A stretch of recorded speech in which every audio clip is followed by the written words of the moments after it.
Om Swastiastu. Assalamualaikum warahmatullahi wabarakatuh. Perkenalkan, nama Sandra Hayati dengan NIM 1911 Baik, di sini saya akan menyampaikan materi tentang teori perkembangan dan bimbingan konseling karir.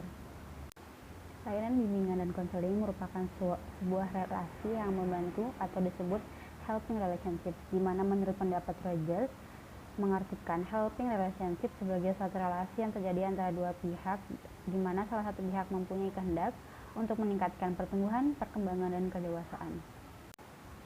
Ada 5 teori tentang pengembangan, yaitu yang pertama teori penyelesaian kerja, teori career Holland personality in work environment, yang ketiga teori konsep diri pengembangan karir, yang keempat teori God version batas dan kompromi, dan yang terakhir adalah teori karir kognitif sosial.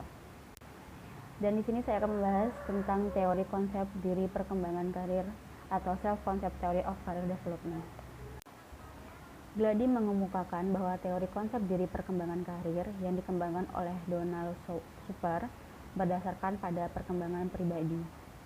Konsep dasar dari self concept theory of career development, Super juga menjelaskan bahwa perkembangan karir merupakan proses sepanjang hayat atau lifespan yang melibatkan berbagai peranan dan pengalaman kehidupan, mulai dari belajar, bekerja, sampai pasca bekerja, sampai dalam mencapai identitas karir berdasarkan perpaduan antara kemampuan diri yang diwariskan, pembentukan dari lingkungan, serta pengembangan berdasarkan evaluasi dari orang terkait peranan karir tersebut. Secara garis besar, aspek itu meliputi karakteristik perkembangan psikologis dan struktur sosial ekonomi dari lingkungan. Karakteristik psikologi mencakup kebutuhan-kebutuhan perkembangan, nilai-nilai minat, intelijensi, bakat, dan kreativitas yang mengarah kepada perkembangan kepribadian individu yang kompleks. Faktor sosial ekonomi menyangkut masyarakat, sekolah, keluarga, teman sebaya,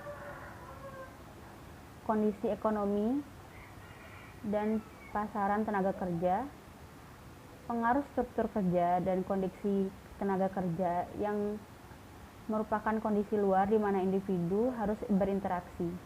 Faktor psikologi dan ekonomi memberikan pengaruh pada perkembangan dirinya.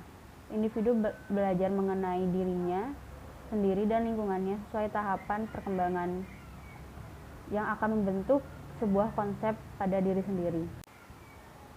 Super mengemukakan pandangan tentang perkembangan karir sebagai pengembangan dan implementasi konsep diri.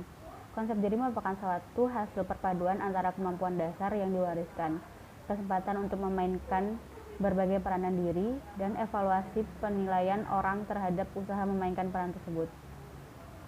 Kemudian Super memformulasikan perkembangan karir dalam 5 tahap, di mana masing-masing dan dengan tugas perkembangan yang harus diselesaikan. Tahap perkembangan karir adalah sebagai berikut. Yang pertama, tahap perkembangan sejak lahir hingga usia 14 tahun, ditandai dengan perkembangan kemampuan, sikap, minat, dan kebutuhan yang terkait dengan konsep diri. Selama masa ini, dengan subtahap fantasi atau pada usia 4-10, minat dari usia 11-12, dan kapasitas dari usia 13-14, anak-anak membentuk gambaran mental akan diri mereka sendiri dalam berhubungan dengan orang lain. Yang kedua, tahap eksplorasi pada usia 15-24, ditandai dengan fase tentatif, yaitu di mana kisaran pilihan bersempit tetapi belum final. Pada tahap ini terdiri dari 3 subtahap, yakni tentatif pada usia 14-17 tahun, transisi pada usia 18-21 tahun, dan percobaan dari usia 21 tahun sampai 24 tahun. Tugas utama pada tahap ini adalah eksplorasi secara umum tentang dunia kerja dan secara khusus tentang karir yang disukai. Yang ketiga, tahap pembentukan pada usia 25-44 tahun, yang ditandai dengan trial dan stabilisasi melalui pengalaman kerja.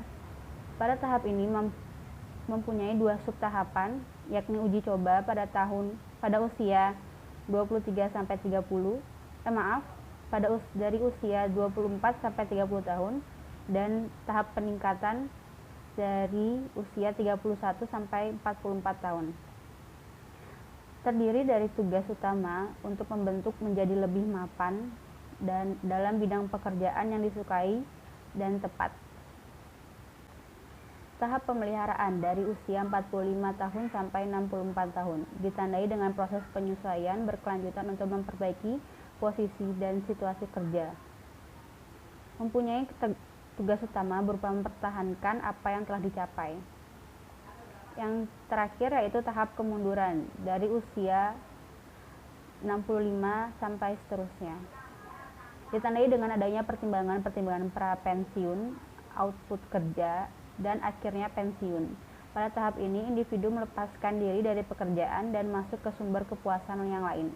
Subtahap terdiri dari pelambatan dari usia 56 sampai 70 tahun dan pensiun dari usia 71 sampai meninggal dunia.